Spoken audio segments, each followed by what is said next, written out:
memberikan tarif sekalipun atas pengobatan dia itu layak karena beliau memberikan kemampuan beliau ya.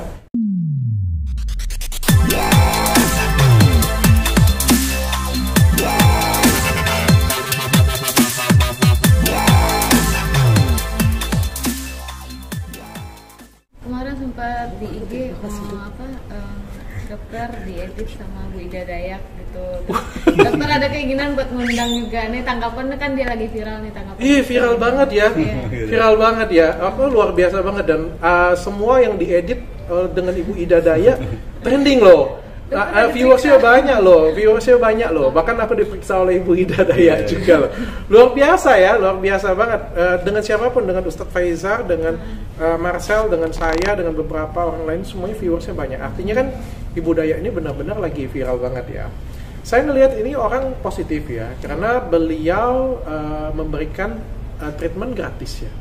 Ini suatu treatment atau pengobatan tradisional yang menurut saya harus dilestarikan ya. Good banget, saya juga pengen ngundang beliau. Kemarin juga saya sudah umumkan saya ngundang beliau, tapi sampai sekarang saya belum bisa berkomunikasi sih. Saya bangga sih sebagai masyarakat Indonesia, saya pastinya bangga banget sih. Malah saya pengen ketemu secara langsung. Tapi kan ini ada pro kontra masalah pengobatan. Dokter sendiri melihatnya dengan pengobatan dia gimana? Kan dokter seorang dokter juga. Saya coba berusaha melihatnya dari sudut pandang yang lebih terbuka. Sebelum adanya dokter, patah tulang itu memang pakai dukun patah tulang dan sembuh. Ya, sebelum adanya dokter ya, gitu punya. Artinya beliau selama beratus-ratus tahun, berabad-abad itu sangat kita butuhkan. Kita nggak boleh loh ngomong ketika sudah ada dokter, mereka semuanya kita singkirkan semuanya. Kemana dulu pada waktu tidak ada SPOT, tidak ada spesialis ortopedi? Di mana kita harus minta tolong dengan siapa? Kita minta tolongnya dengan mereka. Dan kita juga nggak bisa mengecilkan skill mereka. Jangan-jangan ya kedokteran tulang juga belajarnya dulu dari pengalaman-pengalaman seperti itu saja. Cuma dilegalkan kan, cuma seperti itu kan. Jadi saya nggak mau mengecilkan apapun. Selagi orangnya benar, nggak melewatin batas, nggak mau minta duit sekalipun ya hak, karena beliau juga cari makan dari sana menurut saya. Nggak ada masalah, tapi saya kagum ketika beliau juga pengobatannya gratis, tapi asal tidak keluar dari ranah ya. Tidak keluar dari ranah itu misalnya pindah penyakit ke kambing, itu kan keluar dari ranah ya.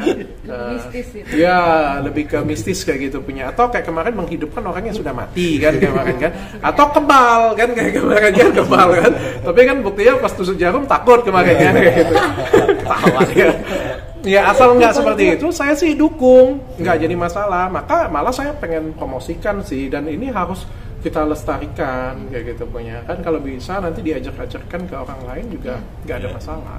Dan kita sebagai dokter juga, kalau tanggapan saya ya pribadi ini ya, bukan sebagai tanggapan sebagai organisasi dokter ya, kita nggak boleh iri. Ya justru kita senang, bangga, karena kan nggak semua orang juga mampu untuk pergi ke dokter. Ya banyak orang-orang yang juga nggak sanggup pergi ke dokter, ya bisa pergi ke tempat mereka. Asal kan sekarang tenaga pengobatan alternatif ini kan juga disertifikasi oleh pemerintah.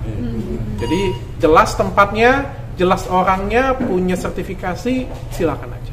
Untuk minyaknya sendiri dokter, jangan cara dengan pengobatan dengan minyaknya. Percaya nggak sih dengan minyaknya? Itu emang udah ada tradisi adatnya pakai minyak. Bukan minyak ya. Sama seperti saya kalau ngerjain ya. Bukan fillernya, bukan obatnya, skill dokternya, skill orangnya. Mau kamu olesin minyak sekalipun, kalau kamu yang ngolesinnya kagak lurus tuh tangan.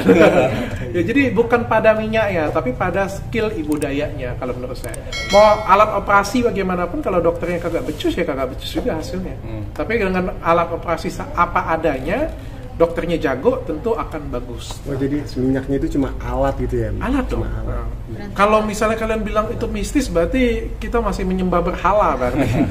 Jangan mau kita sama, balik lagi ke 2022 kemarin kan masih pakai air di kumur-kumur dikasih kalian minumin sembuh. Aduh, ini sudah 2023. Ayo dong, kita jadi pinter dong. Tapi untuk tradisi jogetnya itu kan ada salah satu pesulapnya itu cuma hanya buat refreshi doang. Tapi dokter ini menilainya apa? Saya melihat mungkin itu tradisi ya. Good sih, good. Kalau bisa saya tiru mungkin ya. Itu kan menjadi ikonik dan itu tradisi ya. Kadang-kadang kan tradisi kalau misalnya kita nonton di film-film juga kan tradisional kan mau nyembuhin kan juga bobo kayak gitu punya. Itu tradisi sih menurut saya, dan ya bagian dari budaya sih, harus kita hormatin. Saya juga nggak pengen main-main dari sana. Itu menurut saya harus kita hormatin.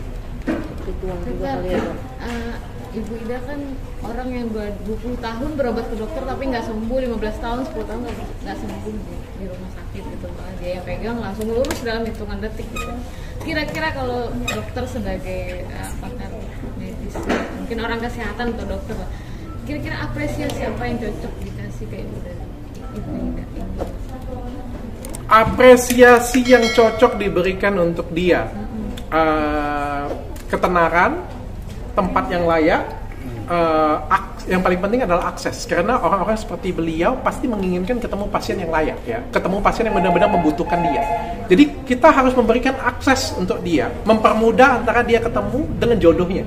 Jodohnya adalah pasien, ya kan? Kalau kayak sekarang kan dia datang gumun orang, akhirnya kan nggak bisa ketemu. Yang pengen ketemu dengan dia nggak bisa, dia pun juga pengen ketemu dengan orang juga nggak bisa.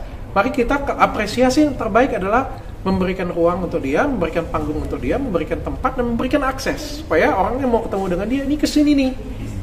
Oke, gitu sih menurut saya. Karena orang-orang kayak dia, menurut saya nggak butuh rumah, nggak butuh mobil, nggak butuh duit ya biasanya ya. Kamu kasih rumah mewah juga tetap ya ala kadarnya, karena saya lihat orangnya sederhana banget ya. Tapi lebih butuh ke akses sih, untuk keinginan untuk dia mengobati pasiennya. Jadi jualan minyak. Nggak ada yang salah, Mbak. Iya. Saya juga nge-review skincare orang, saya juga jualan skincare kok. Saya juga punya klinik, saya juga butuh makan kok. Dia emang gratisin tapi harus beli minyak. No problem, menurut saya nggak problem. Apapun dia memberikan tarif sekalipun atas pengobatan dia itu layak karena beliau memberikan kemampuan beliau ya. Sebanding dengan apa yang didapetin. Even sembuh atau tidak sembuh, paling nggak dia sudah berusaha. Dan menurut saya dia layak untuk kita berikan bayaran. Ya, jadi it's okay sih menurut saya, ngapain kita harus iri. Kenapa kita harus ngomongin linggak yang 50.000 gitu punya kan? Ya. Sedangkan ke dokter udah puluhan juta ya. Nggak ada masalah, nggak ada masalah.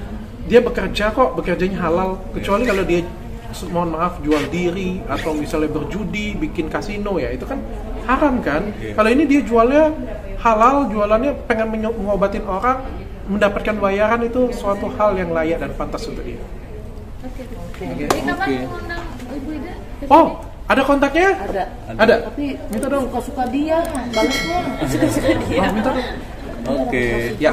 Thank you ya. Makasih semua ya. Thank you, Dok.